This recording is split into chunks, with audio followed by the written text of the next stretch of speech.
Oi, tudo bom? Boa noite a todos. Meu nome é Vitor França e eu e a minha equipe iremos apresentar alguns problemas que existem, né, aí em Salvador e região metropolitana da Bahia em relação à moradia e habitação. E, em paralelo, apresentaremos algumas soluções viáveis para tal problema. O grupo é composto por Andressa, Daiane, Cauã, Mariana, Neverton, Renzo e eu que vos falo, Vitor França. Nós apresentaremos objetivo, introdução, um desenvolvimento sobre o problema, uma solução integrada que geraria uma mudança aí no que a gente costuma conhecer de programas de habitação e moradia. As vantagens dessa nossa solução que iremos promover, benefícios econômicos, bem como conclusão e algumas referências no final para quem quiser dar uma olhada depois, tá? Que em todo o território brasileiro nós conhecemos aí alguns problemas em construções de casas, construções de moradias, fora de normas de segurança, fora de todas as normas que regem a construção civil, e aí por isso acarreta-se em N problemas. Dentre eles nós podemos perceber problemas de deslizamento de terra, a casa, soterramento de pessoas, falta de saneamento básico. Isso acarreta em N problemas socioeconômicos aí para o nosso país. E por isso, nós vamos propor algo que melhorasse essa situação dessas pessoas que não têm a moradia adequada e a acessibilidade a profissionais capacitados para fazer os projetos das suas casas, tá? Hoje em dia, nós vemos muitos desafios, né, dentro dessa área de moradia e habitação. Na verdade, hoje em dia é difícil se ver uma cidade em que toda a cidade seja composta por moradia digna e habitação segura para as pessoas. Percebe-se que às vezes as pessoas não têm acessibilidade aos profissionais capacitados e acabam procurando meios próprios para resolver os seus problemas, né? Às vezes tem gente que costuma fazer a sua casa ali com algum profissional que conhece, algum pedreiro, aí chama um encanador, às vezes é a pessoa mesmo, o dono da casa que vai lá sem o mínimo de noção, às vezes, e que isso é normal, tá, gente? Isso é normal, mas sem o mínimo de noção vai lá e executa a construção da sua casa sem ter ciência de normas de segurança, sem ter o acompanhamento de um profissional da engenharia ou algum arquiteto ou alguma coisa parecida. Geralmente a pessoa procura meio próprio e isso causa grandes problemas, grandes problemas. Nós podemos aqui em Salvador perceber algumas áreas que são acometidas desses erros, mas é um erro por falta de instrução, né? É um erro por ignorância de conhecimento. Então, é algo que acontece muito, mas que de certa forma não tem uma forma de corrigir de forma adequada, não tem uma forma efetiva de corrigir isso ainda. E aí, no desenvolvimento, eu vou falar um pouco da nossa solução. Nossa solução para esse problema seria que fizéssemos a criação de um kit de projetos. O que seria um kit de projetos?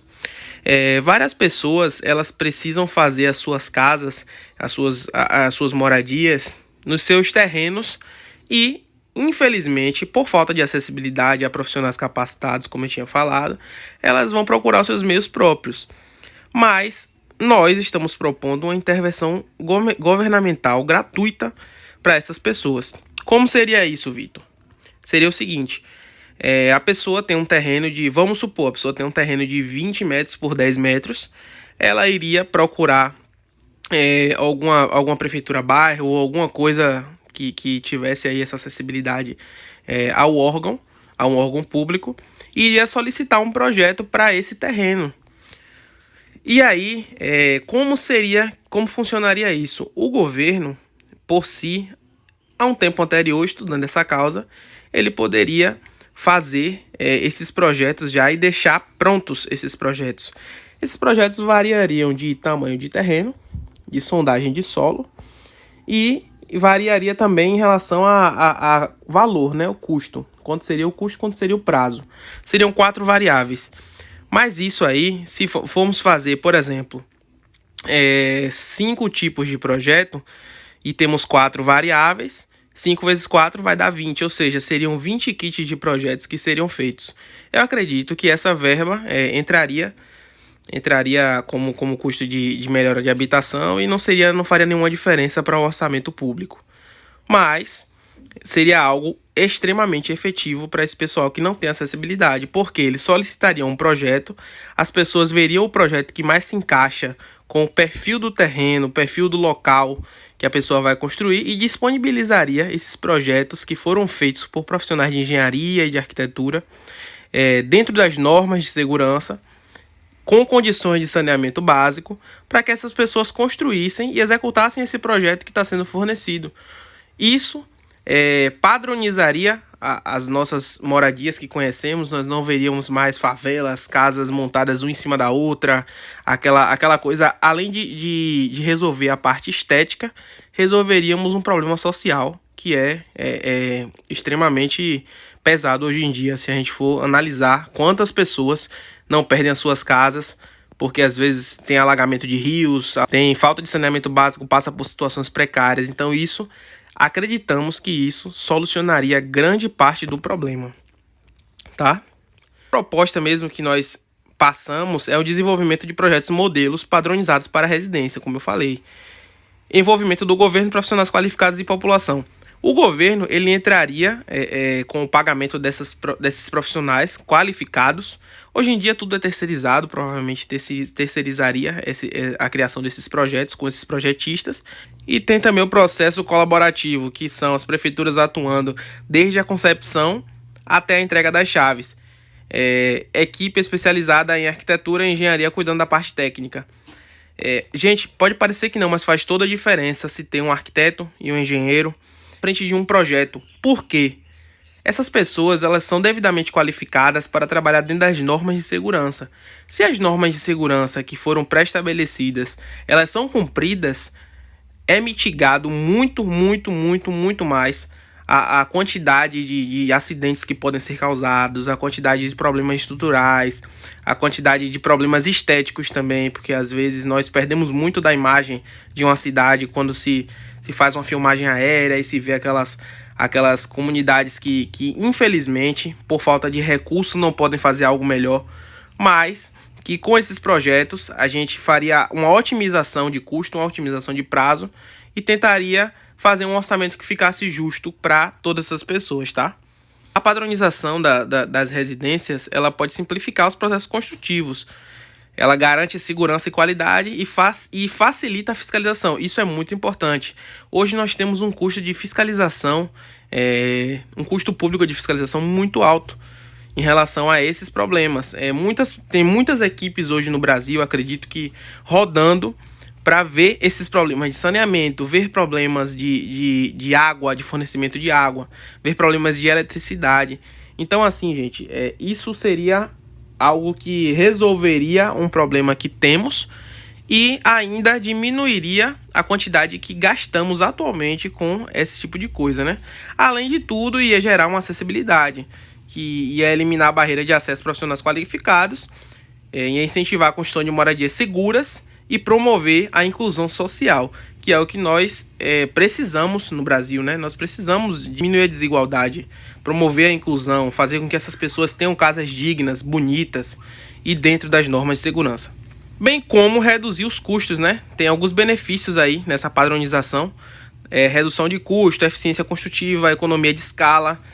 E essa economia de escala é muito importante falar, porque assim, se isso realmente passa a rodar de forma efetiva, nós conseguiríamos diminuir bastante o custo, pessoas se acidentando, tentando fazer a sua própria casa da forma que quer. Ela iria ter ali o projeto até de montagem de andames, se fosse precisar, para poder essa pessoa montar o andame dela correto, de forma correta.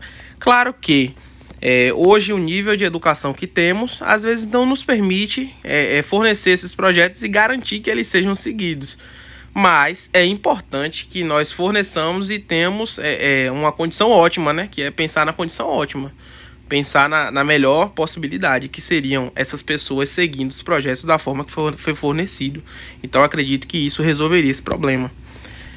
A intervenção governamental é muito importante, porque o governo ele tem esse compromisso de melhorar as condições de moradia e habitação das pessoas, né? Direcionamento eficiente de recursos públicos também, que iria pegar esses recursos e aplicar no lugar certo, no momento certo. Eu acredito que isso resolveria muitos problemas também. E estimular a parceria público-privada, que é aumentar esse contato de cidadão-órgão, né? Eu acredito que seria bacana. Na cidade de Camaçari, nós podemos ver aqui o antes e depois. Pelo que eu posso ver aqui, vocês conseguem perceber uma padronização de algumas ruas ali embaixo, né? Isso aí é alguns programas como Minha Casa Minha Vida, que é basicamente isso que eu quis dizer, tá? Mas o Minha Casa Minha Vida é um pouco diferente. O governo toma a pá das coisas, resolve esses problemas, faz as moradias e entrega para as pessoas. Só que isso gera um custo de logística muito alto às vezes, né? Às vezes estouram as obras, o orçamento das obras, às vezes tem muito desvio de dinheiro público. Então, acredito que isso seria uma fuga para esses problemas, tá? Essa Salvador, né, que vocês conhecem, se vocês verem antes e depois aí, modernização na arquitetura, isso aqui é basicamente algo mais estético mesmo, tá, gente? Não é em relação aos problemas de moradia que a gente tem citado aí, problemas estruturais, problemas de saneamento, mas a parte estética também é importante falar que a parte estética resolveria, acho que 80% do que nós vemos hoje, do que é Salvador, tá? Gente, a apresentação é essa. Aqui tá algumas referências para quem quiser dar uma olhada depois em algumas matérias que nós achamos, alguns portais, enfim.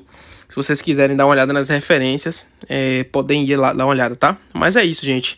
Obrigado aí a todos que deram essa devida atenção à apresentação e eu quero agradecer aí também, tá? Um abraço.